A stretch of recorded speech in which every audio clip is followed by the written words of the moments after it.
ఇటువంటి బలమైనటువంటి 2 పార్టీల్ని ఢీకొట్టి ఈరోజు అతను అధికారంలోకి రాబోతా ఉన్నాడు.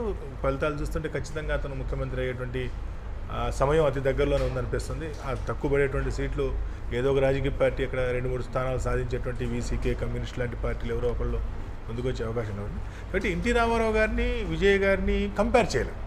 అదే సినిమా వాళ్ళు కాబట్టి సినిమా వాళ్ళతో మీరు అట్లా సినిమా వాళ్ళతో కంపేర్ చేయాల్సి వస్తే చాలామందిని కంపేర్ చేయాల్సి ఉంటుంది.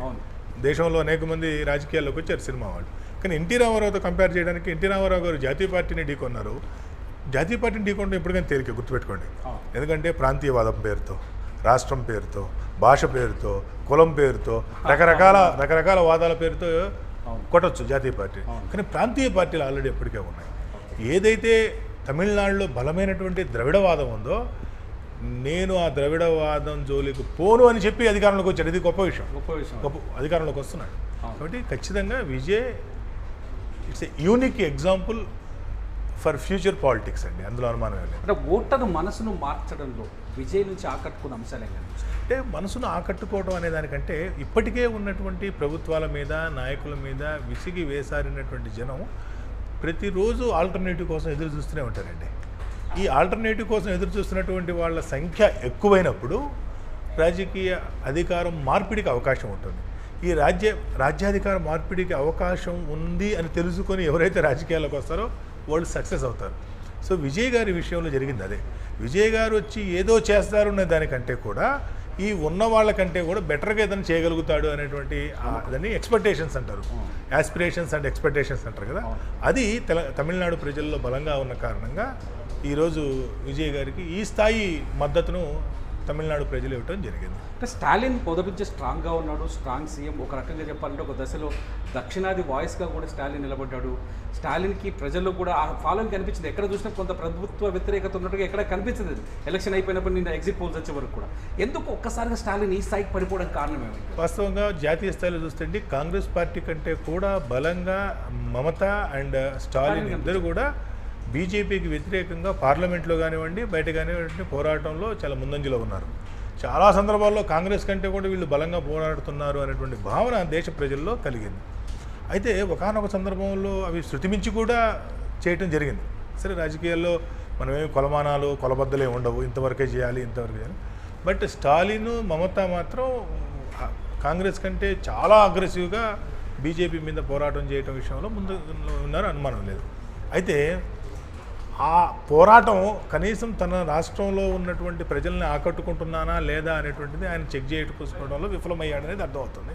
రెండోది, ప్రజలు తమకు కావాల్సినటువంటివన్నీ చేసిన తర్వాత మిగతా పోరాటాల పట్ల మద్దతు తెలుపుతారు తప్పితే తమకు కావాల్సినవి చేయకుండా, అధికారం ఇచ్చినటువంటి తమను సంతృప్తిపరచకుండా, అధికారం స్టాలిన్ అనేటువంటి వ్యక్తిని ముఖ్యమంత్రిని చేసింది తమిళనాడు ప్రజలు.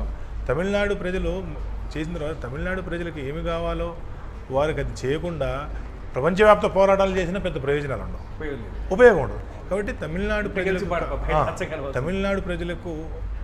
ప్రజలు ఏదైతే ఆశిస్తున్నారో ఆ ఆశిస్తున్నటువంటి దాన్ని స్టాలిన్ గారు ఇవ్వలేదు అనేది మాత్రం ఈ ఫలితాలను బట్టి అర్థమవుతుంది.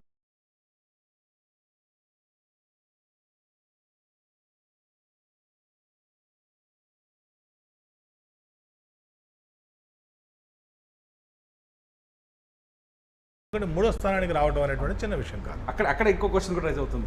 ఎందుకు ఏఐడిఎంకే అంటే ఏఐడిఎంకే చాలా థర్డ్ పొజిషన్లో ఉంది. నిజంగా ఎగ్జిట్ పోల్స్ అన్ని చూస్తూ వస్తే ఏఐడిఎంకే థర్డ్ పొజిషన్లో ఫస్ట్ బ్రేకింగ్ వస్తుంది, తీసుకుందాం. ఓకే.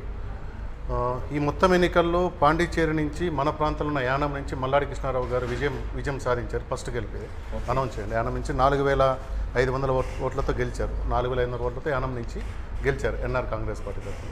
అనౌన్స్ చేయండి. అంటే ఇది మొత్తానికి లేటెస్ట్గా ఇప్పుడు అందుతున్న సమాచారం ప్రకారం మల్లాడి కృష్ణారావు యానాం నుంచి ఆయన ఎన్నికల బరిలో ఉన్నాడు. ఆయన కొద్దిసేపటి క్రితమే ఆయన విజయాన్ని డిక్లేర్ చేసినట్టుగా తెలుస్తుంది. పుదుచ్చేరిలో కూడా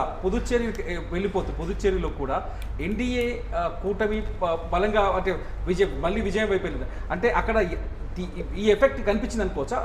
స్టాలిన్ ఎఫెక్ట్ అక్కడ కూడా ఉంది అనిపించవచ్చు. ఇక్కడ చిన్న ఒక విషయం ఏంటంటే, యాక్చువల్గా పుదుచ్చేరి అనేటువంటి ప్రాంతం, కొంత ప్రాంతం ఆంధ్ర పక్కన, కొంత ప్రాంతం తమిళనాడు పక్కన, కొంత ప్రాంతం కేరళ పక్కన, ఇలా ఉంటుంది కదా.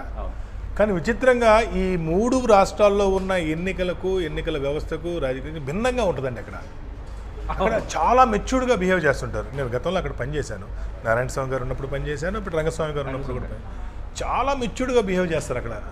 అయితే ఇప్పుడు అక్కడ ఉన్నటువంటి గతంలో ముఖ్యమంత్రిగా పనిచేసిన నారాయణ స్వామి గారు కానివ్వండి, ప్రస్తుతం ముఖ్యమంత్రిగా ఉన్నటువంటి రంగస్వామి గారు కానివ్వండి, అసలు ఇప్పుడు మనం మాట్లాడుకున్నటువంటి రాజకీయాలతో పోల్చదగిన వ్యక్తులు కాదు.